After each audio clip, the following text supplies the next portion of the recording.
지금이 7월 말이죠. 그리고 다음 주는 8월 초가 됩니다.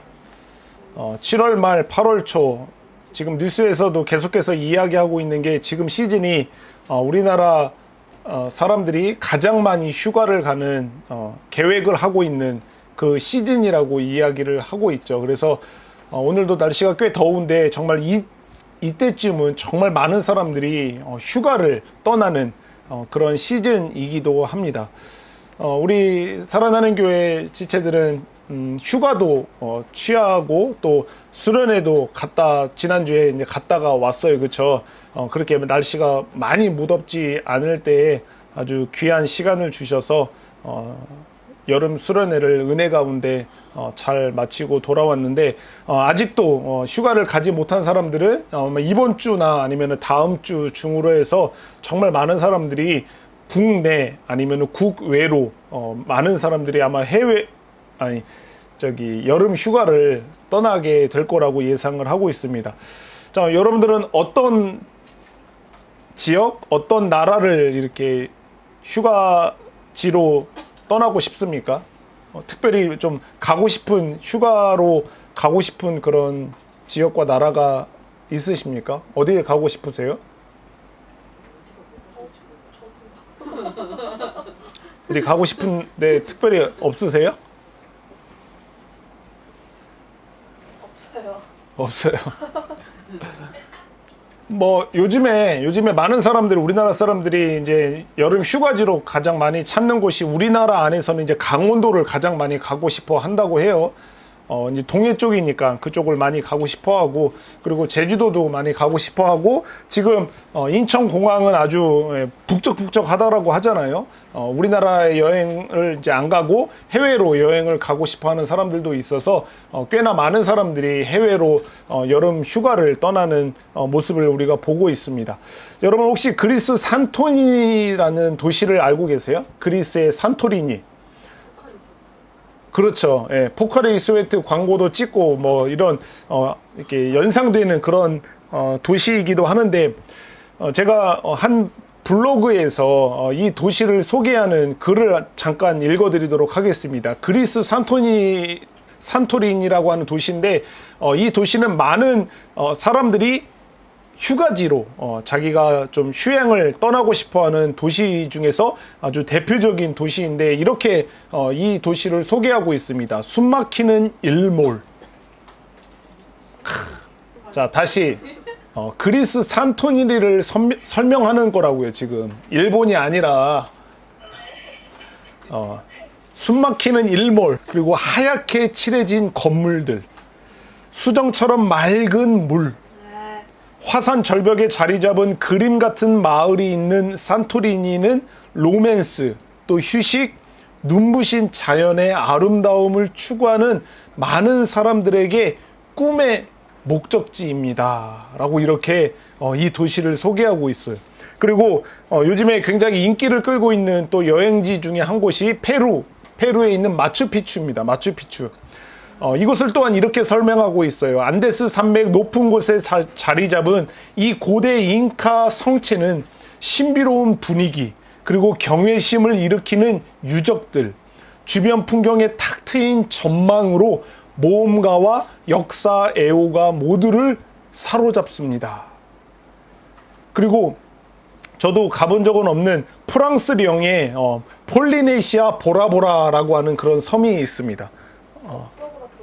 들어봤죠? 굉장히 유명한 섬인데 이곳을 이렇게 설명하고 있어요. 수정처럼 투명한 라군, 바닷가인데, 또 수상 방갈로, 그리고 무성한 열대 식물로 둘러싸인 깨끗한 해변을 갖춘 보라보라는 럭셔리, 그리고 휴식, 그리고 열대 천국의 대명사입니다. 하나를 더 소개해 드릴까요? 남아프리카 공화국에 있는 케이프타운이라고 하는 도시가 있어요. 이 도시는 또 이렇게 소개하고 있는데, 바다와 테이블산 사이에 자리 잡은 케이프타운은 방문객들에게 멋진 해변, 그리고 세계적 수준의 포도원, 그리고 활기 넘치는 동네, 그리고 근처 사파리 보호구역에 야생동물 관찰 등 다양한 명소를 제공합니다라고 하면서 이 휴양 도시를 이렇게 소개를 해주고 있어요. 이렇게 몇몇 도시의 설명들을 짧게 여러분들에게 읽어드렸는데 어떻습니까? 여러분들의 마음에 가고 싶은 마음이 들죠. 또 어떤 마음이 드세요? 그런 것이 있구나. 네. 어떤 마음이 들어요? 궁금해요. 그쵸? 궁금해요. 네. 그러니까 뭐 제가 기대한 답은 이런 도시의 이런 이야기들을 들으니까 굉장히 궁금해지고, 그리고 한 번쯤 가보고 싶다. 정말 여행 휴가로 이 도시, 이 나라를 한 번쯤 가보고 싶다라고 하는 그런 생각이 듭니다라고 하는 답을 좀 기대를 했어요. 굉장히 짧은 글이지만 그런 멋진 해변이 있고 맑은 물들과, 그리고 아주 수려한 그런 경관이 펼쳐져 있는 그런 휴양지의 이야기를 이렇게 들으면 우리들의 마음속에서는 당연하게 상상하게 되고, 그 도시들을 한 번쯤 가보고, 또 나의 언제 기회가 된다면은 나의 휴가 때 그 도시를 한번 가서 휴양을 좀 하고 싶다라고 하는 마음이 들게 마련이라고 생각을 합니다. 그곳의 설명을 들으면은 당연히 그곳이 가고 싶어지는 그런 마음들이 들게 되는 거죠. 그곳이 어떤 곳인지 몰라. 그곳이 어떤 곳이다라고 하는 이야기를 들어본 적도 없고, 그 어떤 사진도 본 적이 없고, 그리고 그 가본 사람에게 있어서 그 이야기를 들어본 적도 없어. 그러면은 나는 그 도시의 이름을 이야기라면은, 아무리 그 도시의 이름을 이야기한다고 해도 가고 싶어 하는 마음이, 궁금한 마음도 안 들 뿐더러 가고 싶어 하는 마음이 안 들게 되는 거예요. 그렇죠. 그런데 그 도시가 이런 멋진 풍경들이 있고, 이런 아름다운 정말 경관이 펼쳐져 있고, 또 이런 사람들과 또 이런 먹거리들이 그곳에 이렇게 풍성하게 있다라고 하는 이런 이야기를 들으면은, 그곳에 한 번쯤 휴가를 떠나보고 싶다라고 하는 그런 마음이 드는 거예요. 그리고 실제 그곳을 여행을 떠나려고, 휴가를 떠나려고 하는 그런 만약에 계획을 세웠다라고 하면은, 그 계획을 세워놓는 그 기간 동안에, 그리고 여행을 떠나기 전에 그 시간 동안에 얼마나 설레는 마음이 들겠어요. 그렇죠? 그렇게 아름다운 곳을 이제 내가 휴가를 취하러 가는구나라고 하면서 들뜬 마음과 기대되는 설레는 마음이 잔뜩 우리들의 마음을 사로잡겠죠. 그럴 때 힘든 일을 할 때도, 그래, 조금만 견디자. 그 아름다운 곳을 이제 내가 가서 거기서 누리고 또 휴가를 취하게 되니까 조금만 견디자라고 하면서 힘든 일도 견뎌내고, 그쵸? 굉장히 고통스러운 일들도 참고 이겨내면서 조금만 더 견뎌서 그 휴가 때 마음껏 누리자라고 하는 그런 마음을 먹게 될 거라고 생각을 합니다.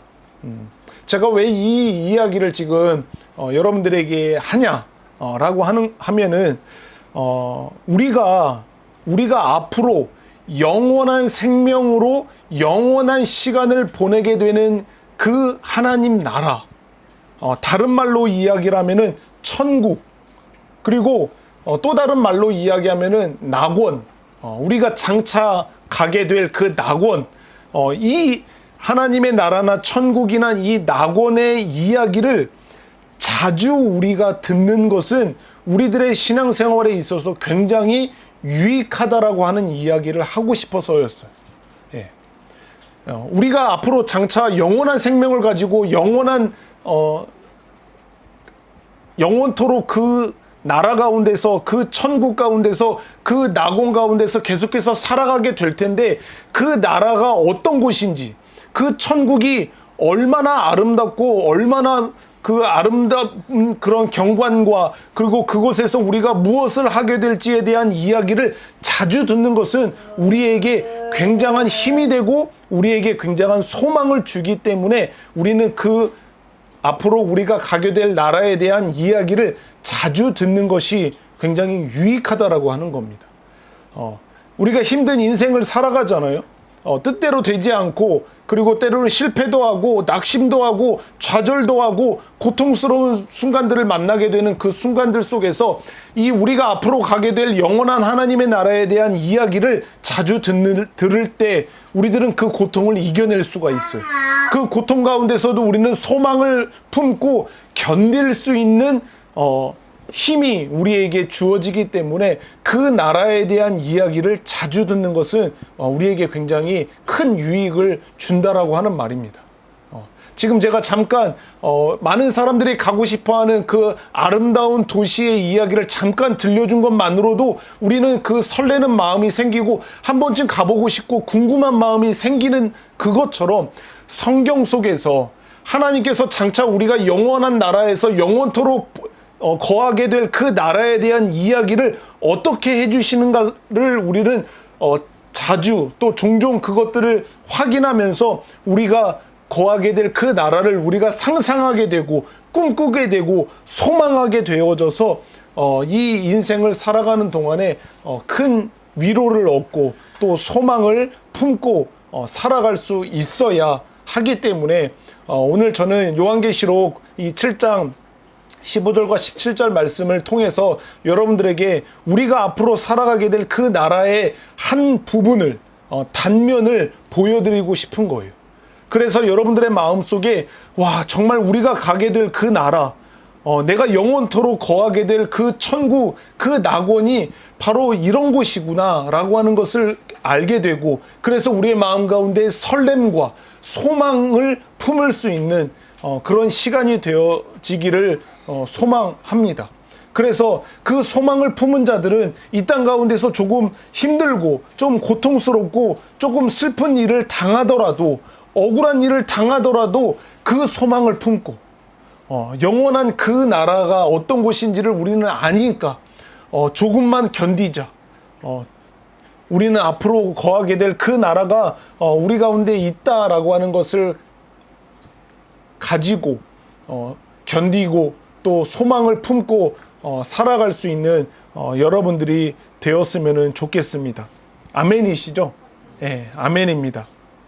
자, 그러면은 오늘 말씀을 하나씩 살펴보면서 이 말씀 속에서 앞으로 우리가 거하게 될 그 나라가 과연 얼마나 아름다운 곳인지, 얼마나 좋은 곳인지를 한 부분을 여러분들과 함께 나눠보도록 하겠습니다.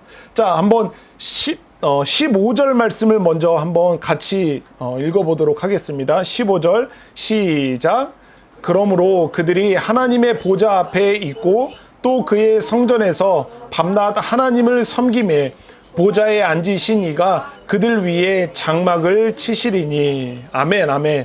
지금 요한계시록은요, 요한계시록은 앞으로 장차 우리들에게 일어날 일들을 요한에게 환상 가운데 보여주는 그런 내용들을 예언의 말씀으로 기록을 해놓은 책이잖아요. 그 중에서도 이 요한계시록 7장은요, 요한이 본 두 가지 큰 환상으로 구성되어 있는 게 이 요한계시록 7장이에요. 하나는 여러분들이 많이 들어봤을 법한 14만 4천 들어보셨죠? 14만 4천 명. 그 환상 가운데 본 14만 4천 명이 인침받은 자들이다라고 하는 그 환상을 이야기하고 있고, 두 번째 환상은 큰 무리의 구원.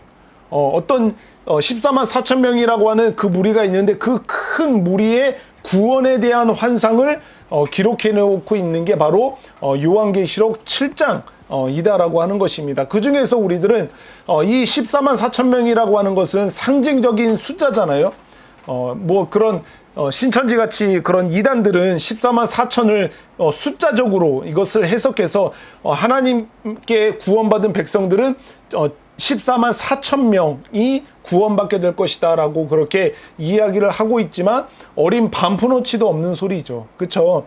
전 인류 가운데 14만 4천 명밖에 구원을 받지 못한다라고 하는 말은 어림도 없는 소리가 아닐 수가 없어요. 그것은 14만 4천이라고 하는 것은 상징적으로 완전한 하나님의 선택을 받은, 하나님의 구원받은 백성들의 숫자를 그렇게 상징적으로 표현하고 있는 숫자다라고 이해를 하시면 됩니다.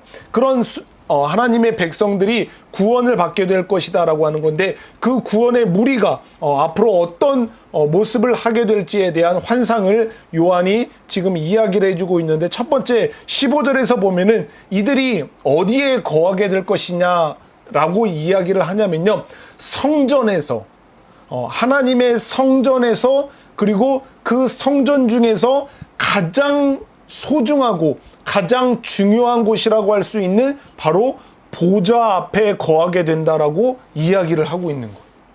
하나님의 백성들, 하나님의 택함을 받고 하나님의 구원을 받은 그 백성들이 그 날이 되면은 어디에 거하게 되냐면은 하나님의 성전 중에서도 가장 핵심적인 부분이 그 하나님과 그의 어린 양이 거하는 그 보좌에 우리들도 함께 그곳 가운데 거하게 된다라고 하는 것을 이야기를 하고 있는 거.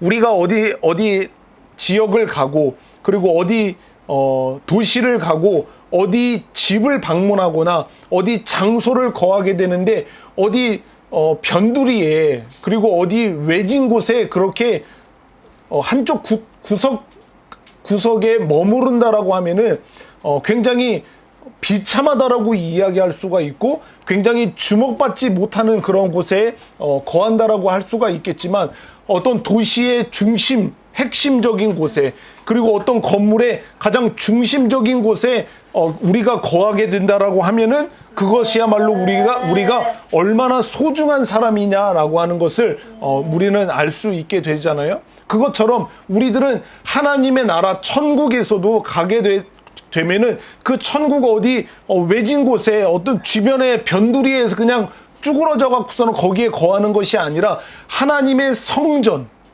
그의 나라 중에서도 가장 소중하다라고 할 수 있는 하나님의 성전 중에서도 그의 보좌, 거룩한 보좌가 있는 그곳에 우리가 함께 거하게 된다라고 이야기를 하고 있는 거예요. 예. 그만큼 우리의 존재가 얼마나 하나님에게 있어서 소중하고 가치 있는 존재이다라고 하는 사실을 이것을 통해서도 우리가 엿볼 수가 있는 거예요. 그곳에서 성전의 보좌 옆에 같이 거하면서, 그러면 우리는 그 보좌 앞에 앉아서 우리는 뭘 할 거냐? 15절에서 이야기를 하죠. 그의 성전에서 밤낮 하나님을 어떻게 하매? 네? 어떻게 한다라고 해요? 섬김해라고 이야기를 하고 있어요. 네. 그의 성전에서 밤낮 하나님을 섬긴다라고 이야기를 합니다. 하나님을 어떻게 섬길까요, 우리가? 그곳에서 성전에 계신 그 보좌 앞에서 우리가 하나님을 어떻게 섬기게 된다라고 하는 것을 말하는 거예요. 하나님을 어떻게 하는 거예요? 그 보좌를 우리가 들고 있나요? 하나님께 부채질을 하고 있나요? 하나님을 우리가 어떻게 섬긴다라고 지금 이야기를 하는 걸까요? 그런 섬김을 말하는 게 아니겠죠. 그렇죠? 하나님이나 아니면 보좌에 앉아 계신 그 예수님을 우리가 그런 식으로 우리가 섬긴다라고 이야기를 하는 게 아니라, 이 영어 성경에서도 보면은 이것을 뭐라고 번역을 해놓고 있냐면은 워십이라고 번역을 하고 있어요. 워십. 예, 워십이 뭐죠? 예, 예배인 거예요. 우리는 성전에서 그 보좌 앞에 계신 하나님과 그의 어린 양을 우리가 뭐 하고 있냐면은 바로 예배하고 있다고 해요. 그것도 밤낮으로, 밤낮으로 하나님을 예배하는 그런 모습을 우리에게 지금 보여주고 있는 거예요. 사랑하는 여러분, 우리는 그날이 되면은 하나님의 나라에서 하나님을 밤낮으로 예배하는 삶을 살아가게 될 것입니다. 할렐루야. 할렐루야. 우리는 그 나라에서 천국에서 낙원에서 밤낮으로 하나님을 예배하며 살아갈 거예요. 이것이 우리가 성경을 통해서 우리가 발견하는 그의 나라에서 우리의 모습이에요. 예. 우리는 하나님을 예배하며 살아갈 거예요. 영원토록.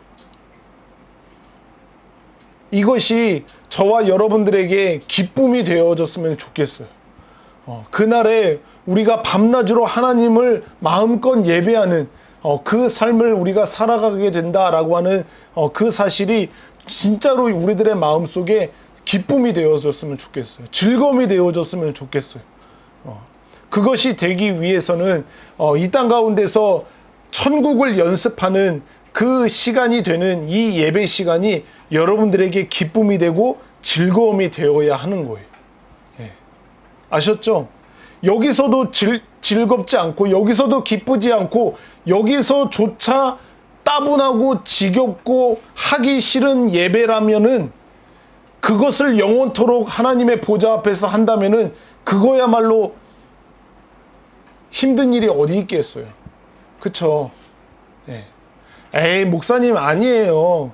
나는 여기서는 조금 지겨울 수 있고 여기서는 그냥 따분하고 여기서는 별로 기쁘진 않지만 내가 그 나라 가면은 하나님을 예배하는 것이 기쁘게 예배할 거고 지겨워하지 않을 거예요.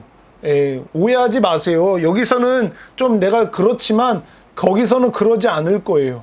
아니요. 그렇지 않아요.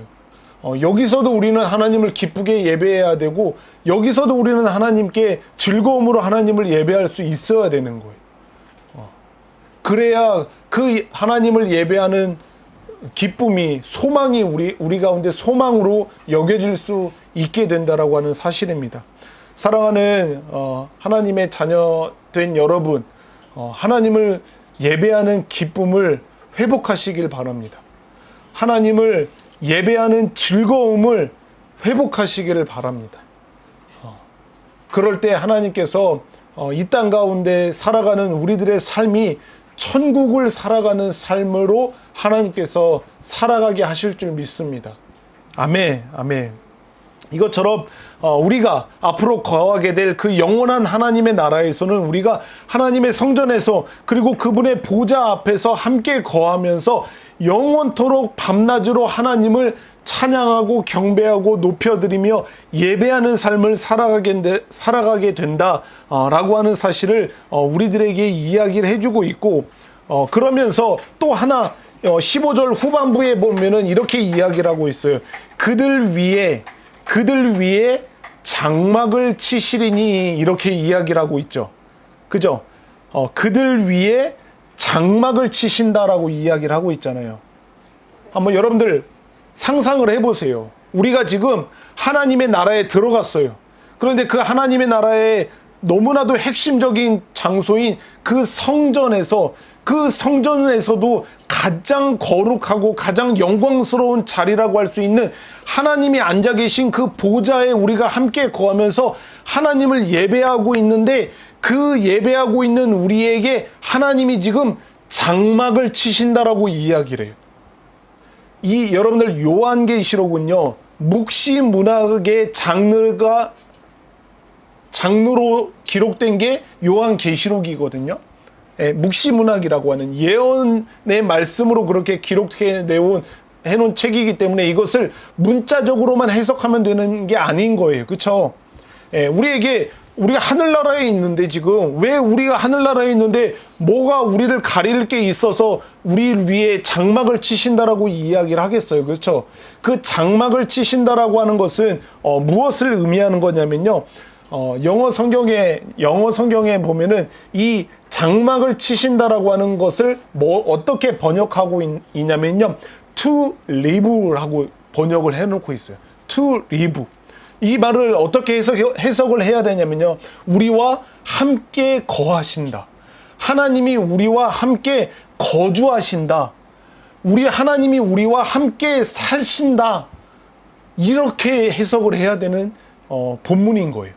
하나님이 우리에게 장막을 치신다라고 하는 것은 하나님이 우리와 함께 거하신다라고 하는 것을 이야기를 하고 있는 본문인 거예요. 이것을 언제 우리에게 예언의 말씀으로 먼저 예언을 해주셨냐면요, 여러분들 한번 찾아볼게요. 성경 에스겔서 37장을 한번 가볼게요. 에스겔 37장을 한번 봅시다. 같이 읽어볼게요. 시작. 내 처소가 그들 가운데 있을 것이며 나는 그들의 하나님이 되고 그들은 내 백성이 되리라. 아멘. 이게 하나님께서 에스겔서에서 미리 예언의 말씀으로 이렇게 우리들에게 알려주신 거예요. 내 처소라고 하는 게 구약 성경에 보면은 장막, 그죠? 장막, 휘막, 그리고 성전, 이것이 바로 하나님의 임재, 하나님이 거하시는 곳으로 우리가 상징되어지는 장소잖아요. 그래서 여기서 이야기하는 내 처소가, 내가 거하는 그곳이 그들 가운데, 하나님의 백성들 가운데 있을 것이다. 그래서 그들이 하나님의 백성이 될 것이다 라고 그렇게 이야기를 해주고 있는 것을 통해서 우리는 이 임마누엘, 진정한 임마누엘의 성취가 어떻게 될 것인가를 우리는 알 수가 있는 거죠. 하나님이 너희와 함께 하신다라고 하는 그 말씀이 바로 하나님이 우리 안에 거하시는 것, 하나님이 우리와 함께 거주하시는 것, 우리 안에 하나님의 장막을 치시는 것, 그것이 진정한 임마누엘의 성취라고 볼 수가 있는 거예요. 할렐루야. 할렐루야. 구약의 백성들은요, 하나님이 잠깐 그 성막에, 그 성전에 잠깐 오셨다가 또다시 떠나시는 그런 일들이 반복이 되었지만, 이제 하나님께서 예수 그리스도를 통해서 이 땅 가운데 오셔서 그 구원을 이루고 그 구원의 은혜를 입은 백성들에게는 어떻게 임마누엘을 하시냐면은 우리 안에 하나님의 장막을 치신다라고 이야기를 하는 거예요. 하나님이 우리 안에 거하셔버리는 거예요. 그 거룩한 하나님이 우리 안에 임재하시는 거죠. 그래서 그분이 내 안에, 그리고 내가 그분 안에 거하는 진정한 임마누엘, 그것을 우리 가운데 이루어내시겠다 라고 하시는 것이 성취되었던 것을 우리가 볼 수가 있는 거죠. 그 말씀을 지금 여기서 하는 거예요. 그들 위에 장막을 치시겠다 라고 이야기를 우리에게 해주고 있는 겁니다. 하나님의 나라에서, 그분의 성전에서, 그분의 보좌에서 주님을 예배하는 그 백성들에게 하나님이 진정한 임마누엘이 되셔서 그분을 마음껏 예배하는 그 날이 바로 우리가 거하게 될 하나님의 나라의 모습이라고 이 요한계시록 7장 15절에서 지금 우리들에게 이야기를 해주고 있습니다. 자, 그러면 그 다음에 하나님의 나라의 모습을 어떻게 설명해 주고 있느냐. 16절을 한번 읽어봅시다. 16절 시작. 다시는 줄이지도 아니하며 목마르지도 아니하고 해나 아무 뜨거운 기운에 상하지도 아니하리니. 하나님의 백성들의 지금 모습을 이야기를 해주고 있는 거예요. 그 하나님의 나라의 영원한 생명을 가지고 영원토록 거하게 될 그 하나님의 백성들의 상태를 이야기를 해주고 있는 거예요. 하나님의 백성들이 다시는 줄이지도 않는다. 줄이지도 않는다가 뭐죠? 배고프지 않는다라고 하는. 그리고 그들이 목마르지도 않는다라고 이야기해요. 그럴 뿐만 아니라 그들이 해나 아무 뜨거운 기운에 상하지도 않게 될 것이다 라고 이야기를 하는 거예요. 그 나라에 있는 하나님의 백성들은 이제 다시는 배고프지도 않고 다시는 목마르지도 않고 다시는 그 어떤 것에 의해서도 상하는 일이 없게 될 것이다. 완전한 보호를 받게 될 것이다 라고 하는 이야기를 우리들에게 해주고 있는 거예요. 할렐루야. 할렐루야. 지금 좀 배고프죠? 점심을 먹지 않아서 아침도 안 먹은 여러분들은 아마 지금 좀 배고프실 거예요. 네, 그쵸? 그러면 우리는 예배 끝나고 성찬을 하고 밥을 먹겠죠? 그럼 어때요? 배부르죠. 네. 그냥 적당히 배부르는 게 아니라 이빠이 배부르겠죠? 그럼 시간이 지나서 5시, 6시 되면 또 어떻게 돼요? 또 배고파져요. 우리의 배가 그런 배예요. 에이, 아니죠, 목사님. 여기 집에서 그냥 뭐 있는 반찬에다가 밥 먹고 그러니까 배가 또 고픈 거지. 저기 뭐 한 끼에 한 60만 원씩 하는 그 호텔 뷔페 가서 마음껏 진짜 목에 여기까지 찰 정도로 그렇게 맛있는 거 먹으면은 다시는 배 안 고파요. 맞아요, 틀려요? 아무리 좋고 많이 먹는다라고 해도 우리 사람의 배는 다시금 배고파지는 게 우리예요. 목마름은 어때요? 물을 아무리 많이 마신다라고 해도 시간이 지나면 또다시 우리는 목말라요. 예, 그쵸? 우리들의 몸은 어때요? 지금 어디가 감기가 걸려서 약을 먹으면은 낫지요? 그쵸? 어디가 팔이 부러지면은 기부스 하면은 고쳐지죠? 그럼 시간이 지나면은 그 몸이 그대로 영원히 있습니까? 또 아프죠? 또 다른 곳이 또 상해요. 또 병이 든단 말이에요. 그게 우리 인간이에요. 그런데 하나님의 나라에서는 지금 우리의 상태가 어떤 상태라고 이야기하면은 너희들은 영원히 목마르지 않을 거야. 너희들은 영원히 배고프지 않을 거야.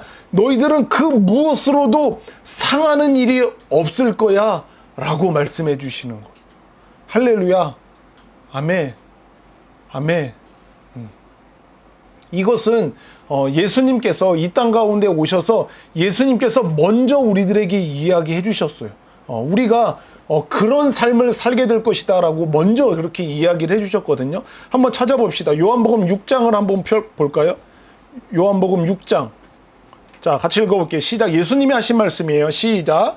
예수께서 이르시되 나는 생명의 떡이니 내게 오는 자는 결코 줄이지 아니할 터이요 나를 믿는 자는 영원히 목마르지 아니하리라.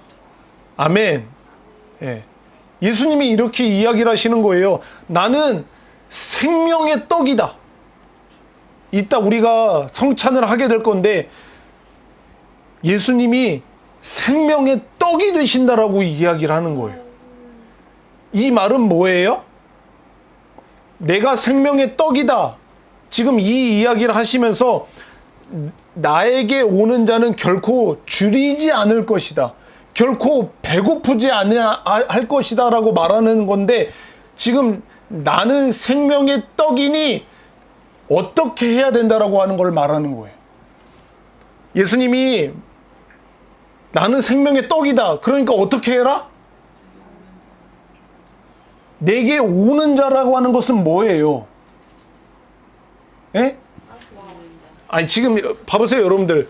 예수님이 지금 비유로 말씀하시는 건 나는 생명의 떡이다. 떡. 생명의 나는 떡이야.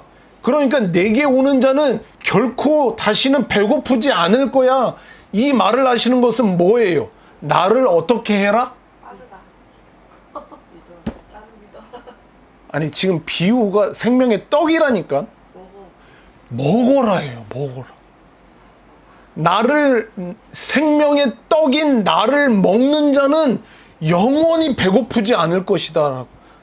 또 나를 믿는 자는 영원히 목마르지 않을 것이다 라고 이야기를 하시는 거예요. 그러니까 우리가 이 땅 가운데서 계속해서 성찬을 하면서 그분의 몸과 피를 먹고 마시잖아요. 그걸 하면서 계속해서 우리가 이 예수님을 기억해야 되는 거예요. 예수님이 친히 나는 너희를 위해서 주는 생명의 떡이야. 그러니까 나를 매일같이 먹어. 그러면 너희들은 영원히 목마르지 않고 영원히 줄이지 않을 거야. 배고프지 않게 될 거야. 이것을 말하고 계신 거예요. 하나 더 봅시다. 요한복음 4장을 봐요. 요한복음 4장.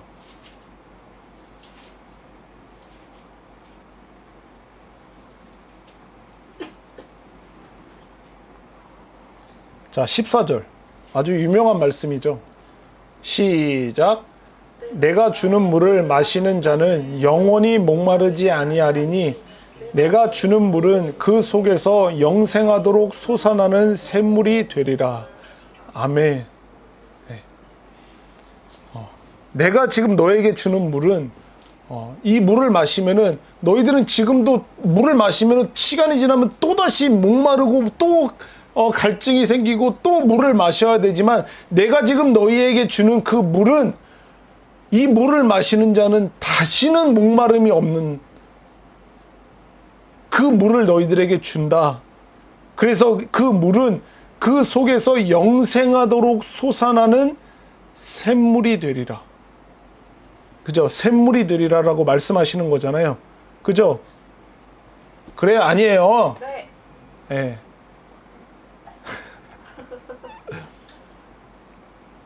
이게 지금 뭘 두고 하시는 말씀이에요. 내가 너에게 주는 그 물은 뭘 지금 비유로 말씀하시고 계시는 거예요? 성령. 예. 내가 앞으로 너희에게 보낼 그 성령을 받은 자들은 너희들은 다시는 목마르지 않게 될 것이다. 왜냐하면 너희 안에 내주하시는 성령으로 말미암아 그 성령이 영원한 생명수를 네 안에서부터 솟아나게 할 것이기 때문에 다시는 목마르지 않을 것이다 라고 하는 것을 말해주고 있는 거예요. 예. 그것처럼 예수님께서는요, 우리들에게 내가 생명의 떡이니 너희는 다시는 줄이지 않을 것이다. 내가 너희에게 영원히 목마르지 않는 영원히 샘솟는 샘물이 되는 그 물을 너희에게 줄 것이다 라고 하는 것을 말씀하신 것처럼 우리가 앞으로 가게 될 그 하나님의 나라, 우리가 앞으로 영원히 거하게 될 그 하나님의 나라에서는 우리가 다시는 줄이지도 않을 것이고 다시는 목마르지도 않을 것이고 다시는 상하는 일도 우리들에게 없을 것이다 라고 하는 것을 우리에게 이야기해 주고 있는 거예요. 사랑하는 여러분, 여러분들은 얼마나 줄이지 않으려고 얼마나 애쓰고 계십니까?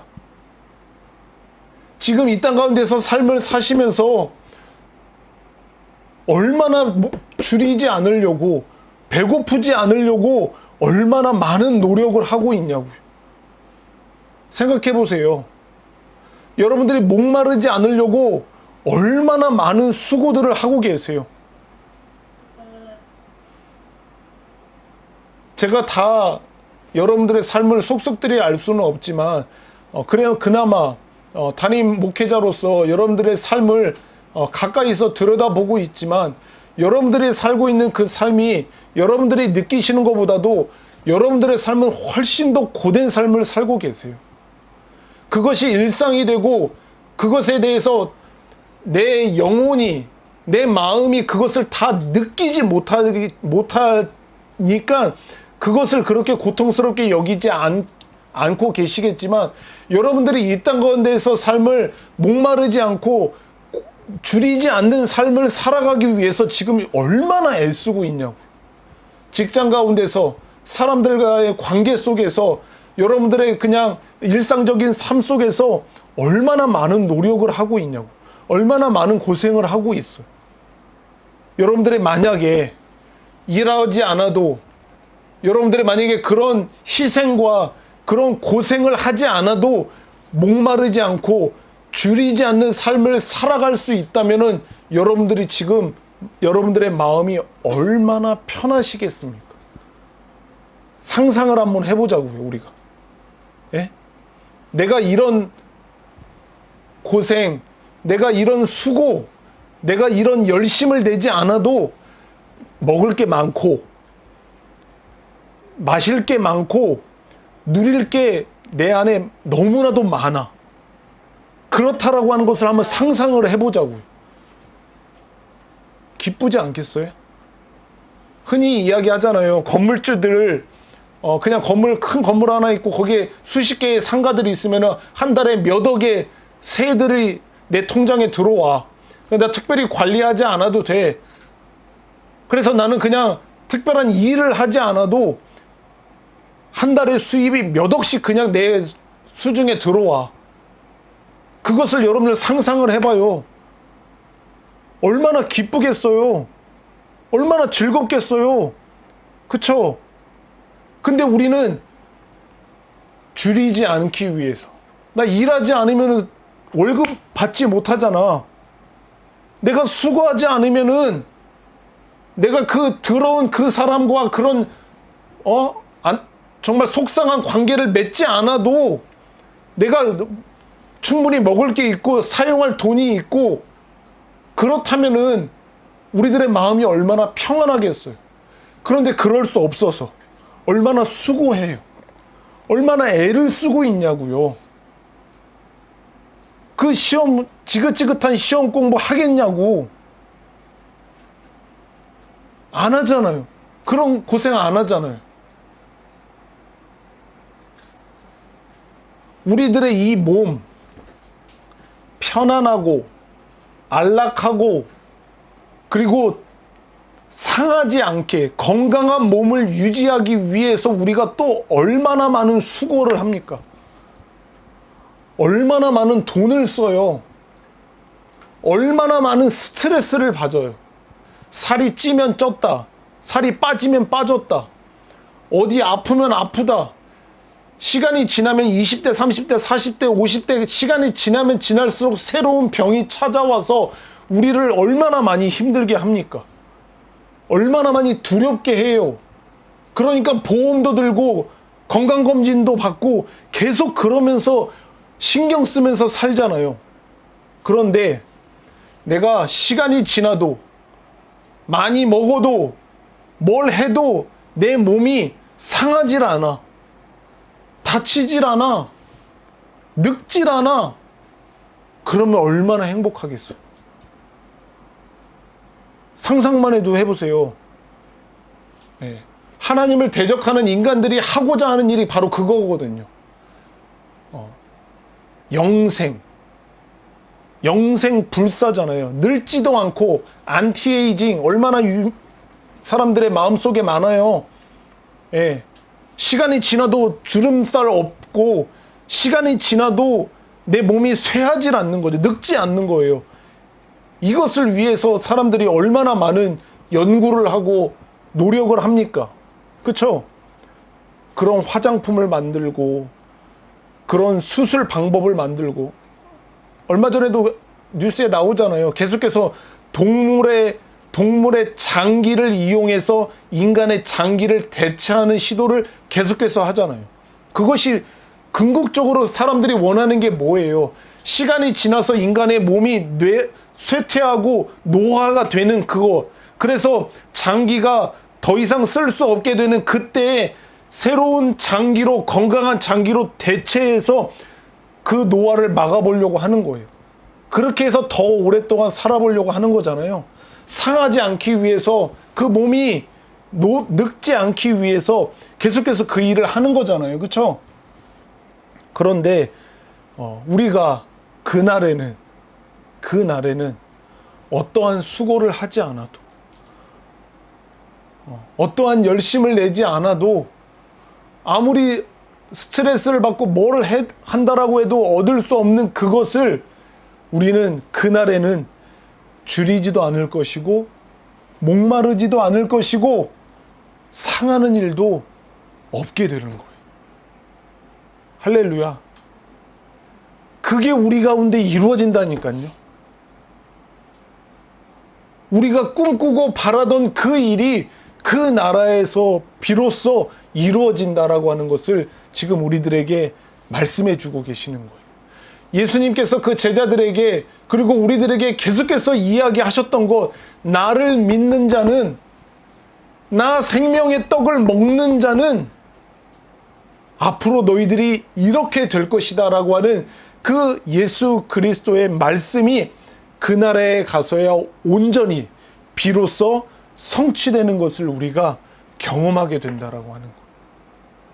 줄이지도 않고 목마르지도 않고 상하지도 않게 되는 그 일이 우리 가운데 일어나게 되는 것입니다.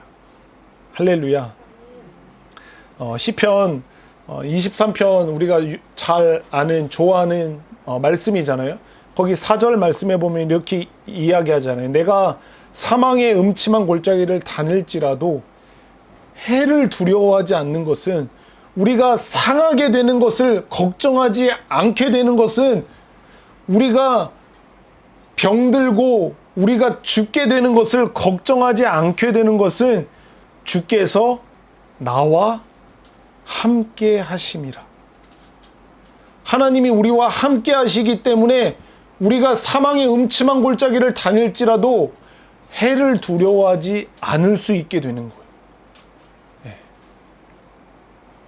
그럴 뿐만 아니라 주의 지팡이와 막대기가 우리를 안위하시는 그 일이 있기 때문에 우리가 두려워하지 않을 수 있게 된다라고 하는 것을 그렇게 말씀해 주고 있습니다.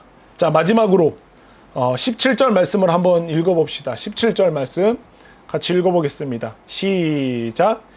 이는 보좌 가운데 계신 어린 양이 그들의 목자가 되사 생명수 샘으로 인도하시고 하나님께서 그들의 눈에서 모든 눈물을 씻어 주실 것임이라. 아멘.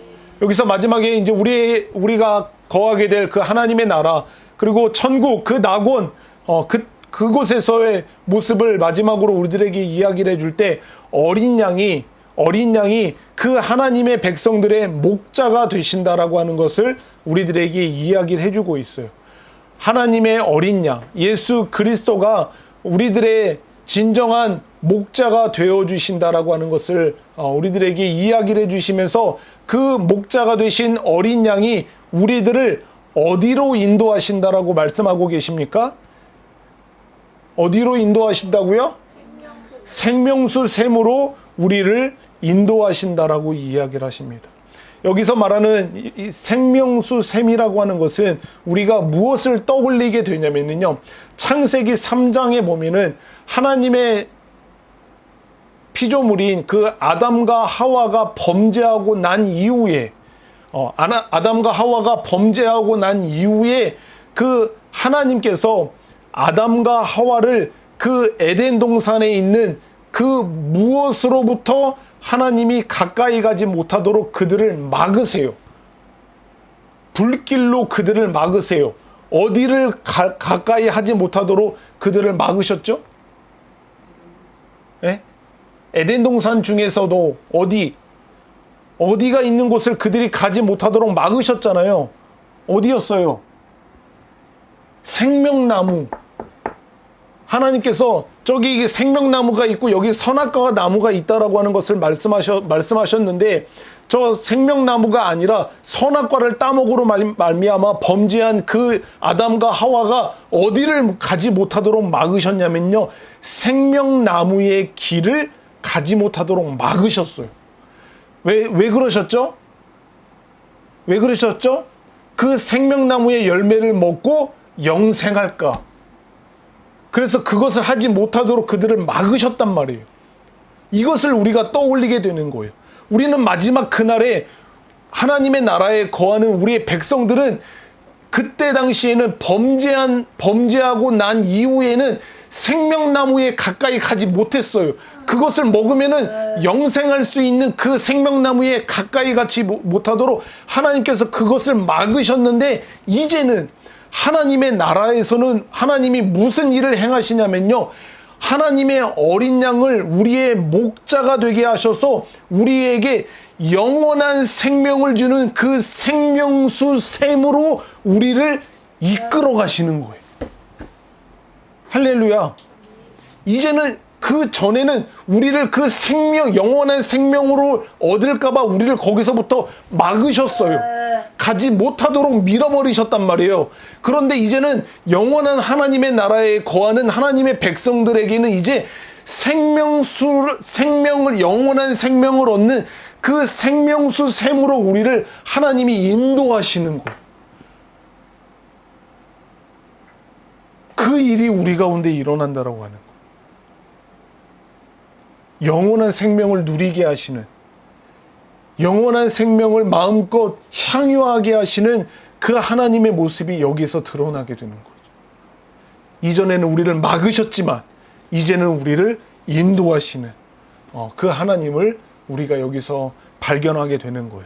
그럴 뿐만 아니라 생명수 샘으로 우리를 인도하실 뿐만 아니라 마지막에 그날에 우리에게 허락하시는 일이 한 가지가 더 있어요.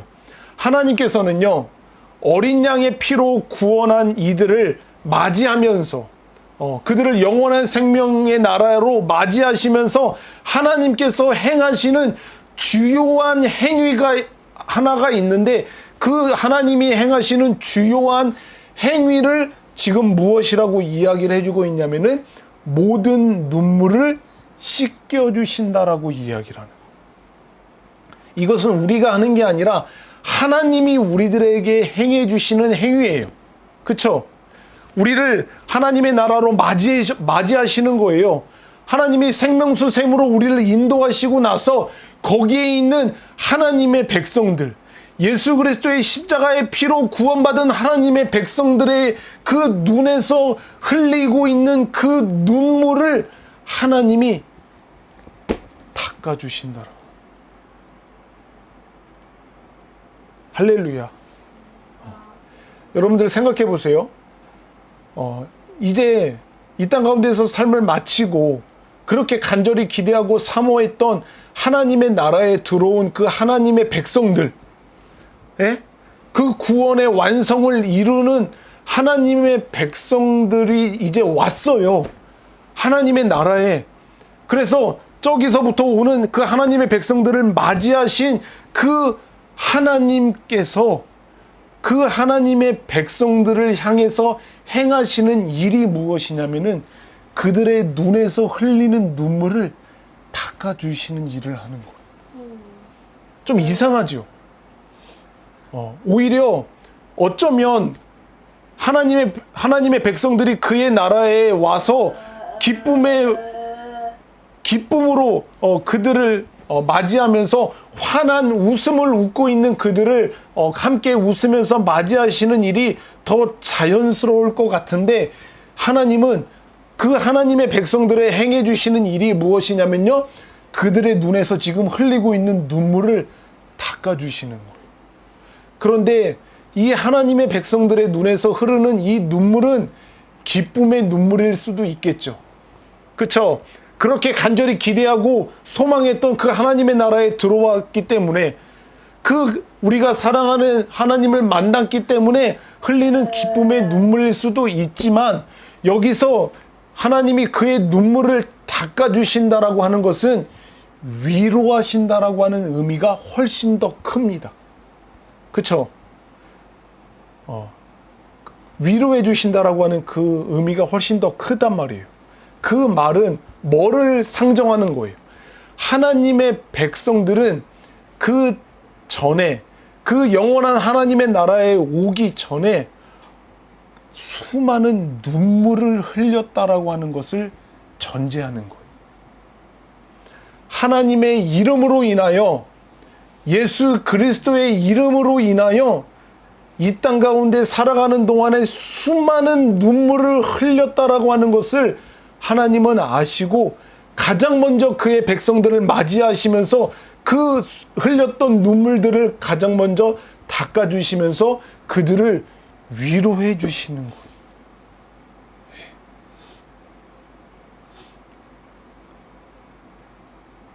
여러분들 한번 마태복음 5장을 한번 펴볼까요? 마태복음 5장.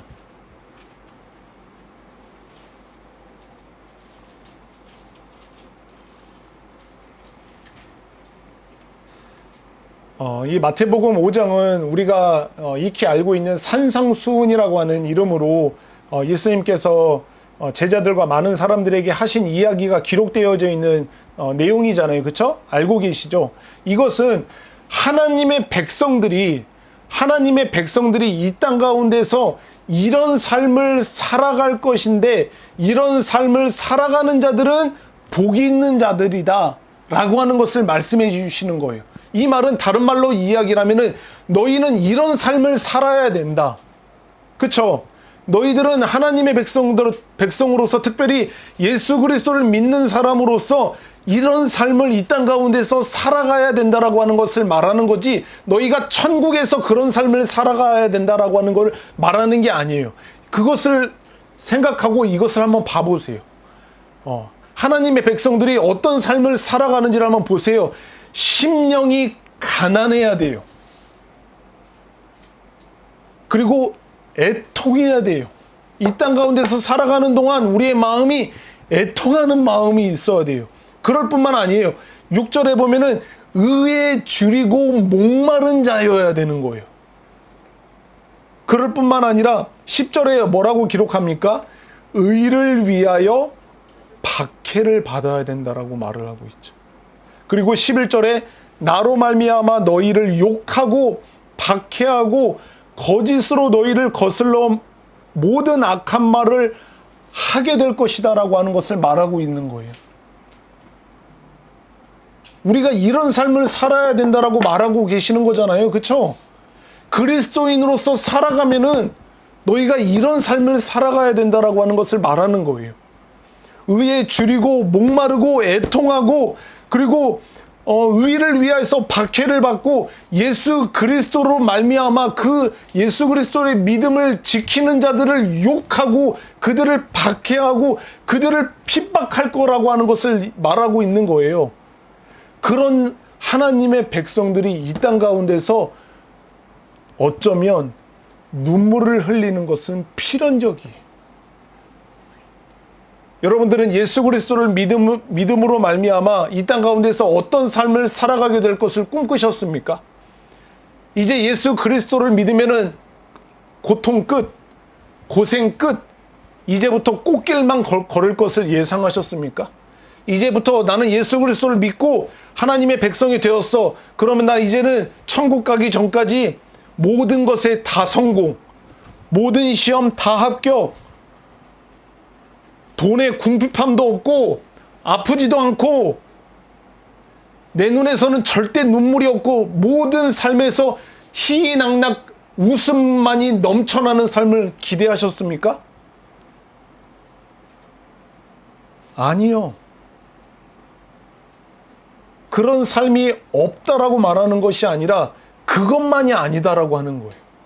오히려 지금 예수님이 이런 사람은 복 있는 사람이다라고 말씀하시는 그 삶을 살아가는 삶은 어쩌면 환한 웃음보다 아픔의 눈물이 더 많을 것으로 보여지는 게 바로 이 산상수훈의 말씀이다라고 하는 것을 우리는 알 수가 있어.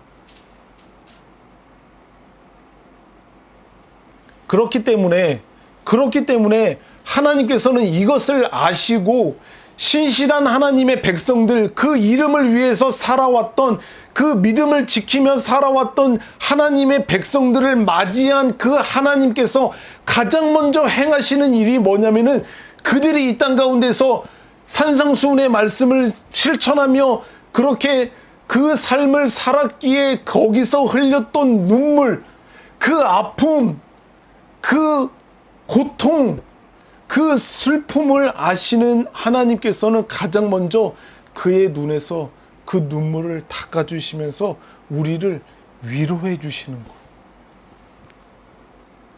그 위로를 받을 때 우리들의 모든 수고와 모든 아픔과 모든 애환들은 다 사라지고 기쁨의 눈물만을 하나님의 품에서 흘리게 되는 그날이 우리 가운데 오게 되는 거예요. 그러니까 제가 여러분들에게 이 말씀을 붙들고 살아갈 여러분들에게 해주고 싶은 이야기는 여러분들이 예수 그리스도를 믿음으로 말미암아 하나님의 자녀로 이 땅 가운데서 살아감으로 말미암아 겪게 되는 그 아픔, 그 고통, 그 슬픔, 그 억울함, 그거 괜찮다라고 말씀드리고 싶은 거예요. 예. 여기서는 잠깐 아프고 여기선 잠깐 억울하고 여기선 잠깐 슬플 수 있어요. 그렇지만 그날에 하나님께서 우리를 품에 안으시고 우리의 눈물을 닦아주시면서 우리를 위로해 주실 때 단 1초도 머뭇거림 없이 우리 안에 있는 모든 그 아픔과 슬픔과 애환들은 다 사라지고 이제는 우리 안에 영원토록 샘솟아 나는 기쁨과 그 행복과 즐거움만이 넘쳐나게 되기 때문에 괜찮다라고 말씀드리고 싶은 거예요. 제가 그것을 여러분들에게 그런 삶만을 살라라고 권면하고 싶지는 않지만 그런 일들을 우리가 믿음의 삶을 살아가는 동안 만나게 될 때 괜찮다라고 말씀드리고 싶은 거예요. 그날에 우리 주님께서 그거 모르시는 것이 아니라 다 아시고 우리들의 눈물을 닦아주시면서 우리를 위로해 주실 것이기 때문에 괜찮다라고 말씀하시고 싶어요. 그래서 견디자. 조금만 더 견디자. 그날이 곧 오니까 조금만 더 견디자라고 여러분들에게 이야기하고 싶은 거예요. 그렇게 믿음을 가지고 그 삶을 견뎌내고 인내하며 살아가는 하나님의 백성들이 있다라고 하는 사실을 우리가 곳곳에서 발견하게 될 때 우리들은 소망을 얻게 되는 거예요. 나만 이런 삶 사는 게 아니구나. 나만 믿음으로 억울한 일 당하는 게 아니구나. 그래서 저 하나님의 백성들, 여기 있는 여기 하나님의 백성들을 우리가 바라보면서 더 믿음을 가지고 견디는 그 삶을 살아가게 될 줄을 믿습니다. 사랑하는 여러분, 오늘 하나님께서는 우리들에게 이 단 3절의 말씀을 통해서 하나님의 나라에 우리가 영원한 생명을 가지고 거하게 될 그 하나님의 나라의 모습을 아주 잠깐 우리들에게 맛보아 알게 해 주셨습니다. 어떠십니까? 그의 나라가 소망이 되십니까? 어떠십니까? 하루속히 그의 나라에 임하고 싶은 그 간절함이 생겨나십니까? 그런 마음이 여러분들 가운데 샘솟기를 주의 이름으로 축복드립니다. 그 나라를 더욱더 갈망하는 마음이 여러분들 안에 생겨나시기를 주의 이름으로 축복드립니다. 그렇게 될 때 우리는 이 땅 가운데서 어떠한 아픔과 어떠한 고통과 어떠한 슬픔이 있더라도 우리는 인내할 수 있을 것이고 견뎌낼 수 있을 것이고 믿음으로 승리하는 삶을 살아갈 수 있게 될 줄을 믿습니다. 우리가 이 휴가 시즌에 어디 가지 못했다, 어디 놀러 가지 못했다 라고 하는 것으로 움츠려들고 박탈감을 느끼는 것이 아니라 우리는 잠시 잠깐 이 땅 가운데 살다가 영원한 하나님의 나라, 이렇게 우리를 위해서 이렇게 좋은 것을 예비해 놓으신 그 영원한 하나님의 나라에서 영원한 휴가를 즐기게 될 것임을 바라보며 이 땅 가운데서 더욱더 믿음의 삶을 살아가시고 복 있는 삶을 살아가시는 저와 여러분 모두의 삶이 되기를 예수 그리스도의 이름으로 축원드립니다. 아멘.